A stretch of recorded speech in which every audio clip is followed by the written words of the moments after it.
Just to give you a bit of history of Barclays and apprenticeships, we're actually quite new to apprenticeships. We started our programme in 2012. We got a letter from Boris Johnson, the Lord Mayor, who wrote to our chief executive, and he wrote to every chief executive of every bank and said, you're not doing enough to tackle youth unemployment. Every chief executive of every bank pretty much took the letter and put it in the drawer or filed it in the B1N file and ignored it essentially. But in our case, our chief executive at the time passed it to the HR director and said, I kind of think we should be doing something about this. So the HR director came to myself. Basically, cut a long story short, she went back with a proposal saying, we think we can do 300 apprenticeships. We're quite a big business. We're 70,000 people in the UK, 140,000 globally. So we'll do 300. She went back to chief executive said, do 1,000. So having gone from 0 apprenticeships, we were given a target of doing 1,000 apprenticeships in 12 months, which for me, having never ever come across an apprenticeship in my career at Barclays and didn't really know what an apprenticeship was quite daunting. And I think that's the position for many people in business today. Apprenticeships are still, in the UK, a relatively unknown quantity for many. Most large businesses have them, but when you start to look down into medium-sized businesses, small businesses, there's very, very small percentages of businesses that have apprenticeships. But what has been going on is a quiet revolution in the UK in terms of reforming and modernising the apprenticeship system, and Barclays has taken advantage of that.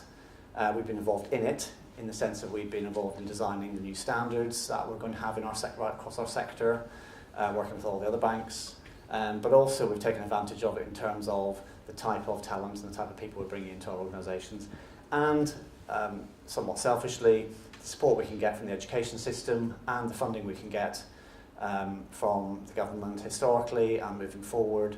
When we pay a very substantial levy from April next year, we're looking at how we reinvest that levy into our workforce. So that's been a real focus for us.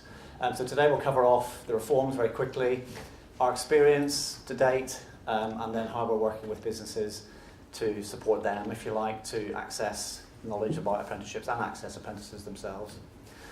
Conscious we don't have very much time, so this will be a real whistle stop. So in terms of our involvement, I'm a member of the Banking Trailblazer Group. Our job has been to look at all the qualifications across the banking sector, essentially throw them all out and start again. So over the last 18 months, 2 years, we have redesigned every single standard in the banking sector, and alongside us, 300 other Trailblazer groups have been doing the same across pretty much every sector of the economy. So what were very old, clunky, cumbersome systems and frameworks in the past are all being slowly but surely ditched. And new modern standards with professional qualifications recognised within each sector are now being developed. So that's a really positive thing. The old assessment model, if anyone's familiar with apprenticeships, the way you used the tick box approach, you have to, as someone was going through apprenticeship, you'd be ticking a box to make sure they could show the skills and competency. That's all gone. In the new world, there's an end assessment undertaken independently to make sure that individual genuinely is competent. So there's no longer marking your own homework. Generally, the bar has been raised. So for us, every single one of our apprentices will go through an end assessment with our professional body, which for us is quite daunting because that's never happened before. And obviously we're nervous about what that means if people fail or don't go through the qualifications. But the most important change, I think, up there under what's happening in the apprenticeship world is the employee ownership. So moving forward, the funding that used to go to colleges and training providers will now pass to employers through a new digital voucher system from next year. Those people paying the levy, so any company over 300 employees will pay a 0.5% levy. That will go into a digital pot with your company name on it, and you'll be able to go out and buy apprenticeships from whoever is a registered training provider. So in the old world, it would have been you going off to find a training provider who had funding from the SFA to do the particular qualifications you want to do for your business. In the new world, you're in charge of the money, if you like, and you can negotiate a price with a provider to provide the training for your organisation. Now, bearing in mind, all of the work that training providers used to do around assessment has gone. It's all end assessment now. The conversations we're having with the training provider are much more around, well, actually, for our money, what training are you going to genuinely deliver? Because historically there's not been an awful lot. So the conversations are really rapidly changing, and next year, come April, when the levy is introduced, will fundamentally be different. That's a massive change for the government. 20,000 companies will be switched on in April next year onto one new system, and they hope it works, because if it doesn't, it's going to be a big issue. There's £3.5 billion of money going to go into that pot, twice as much money as currently in the apprenticeship system. And that money will work its way down to small businesses. The government has given a commitment to that. Hasn't said how that's going to happen, but it will happen. So that money will be made available to small businesses for them to invest in their workforce. So for us, potted history, 2,500 people employed on our programme to date, mainly under the old system, but more and more against modern standards, all long-term unemployed. So for us, we wanted to make a difference to our local societies in which we work. So we only hire people who are either 16 to 24, over 6 months unemployed, or over 24, over 12 months unemployed, and those people who've done not so well in the academic system. The latter, over 24, is a more recent innovation to our programme, as we've seen the rise in adult unemployment. One of the big changes under the reforms of apprenticeships is there's no cap on funding, so you can now fund any age for an apprenticeship.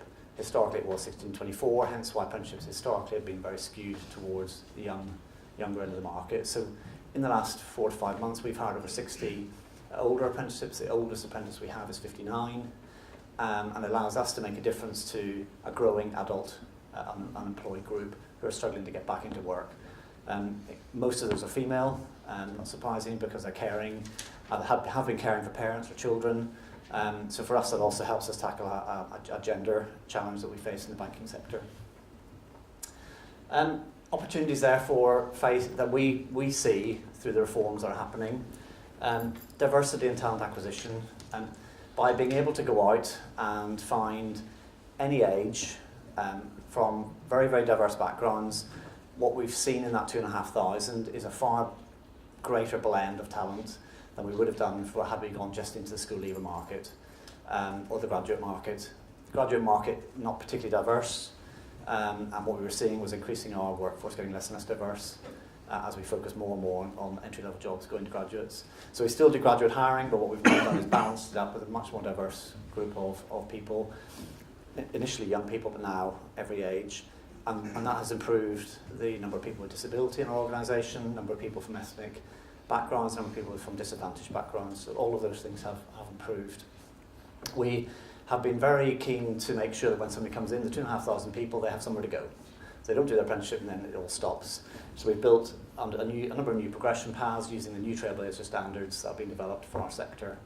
If you're interested in what standards have been developed for your sectors, then they're all clearly outlined in the government's website, and you can search all the standards that are currently being signed off and all the kind of standards that are currently being developed. And there are literally hundreds of them being developed, which is fantastic. So I think every part of the economy has really grabbed hold of the reforms and are really doing a lot of work. And we're also focusing very much on workforce skills development. So with the levy, you don't have to just use it for new hires, you can use it for your existing staff. So any member of staff can go through an apprenticeship as long as it's developing their skill to allow them to progress to the next level or broaden their role. Just an example of a couple of people that we've taken in. Lucille is 56, joined us last year as an apprentice, working in one of our branches, doing a financial services level 3 qualification.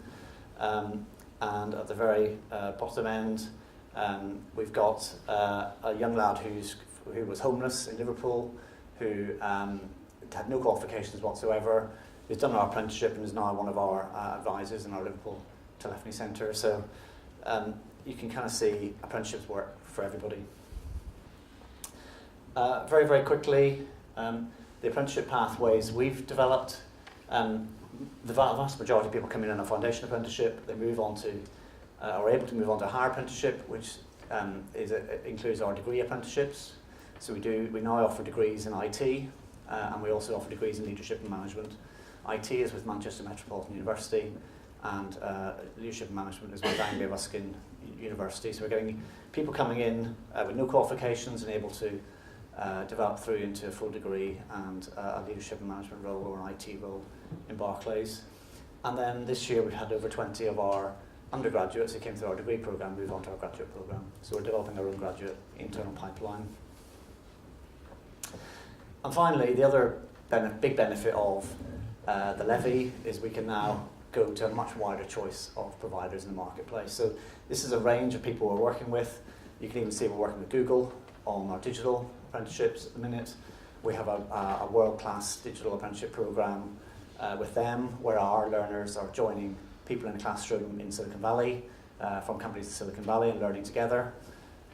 So the modern world of apprenticeships has changed dramatically and will continue to do so. As an organisation, we're looking to take advantage of that. I think I've well overstayed my time, so I hope that's been useful for you.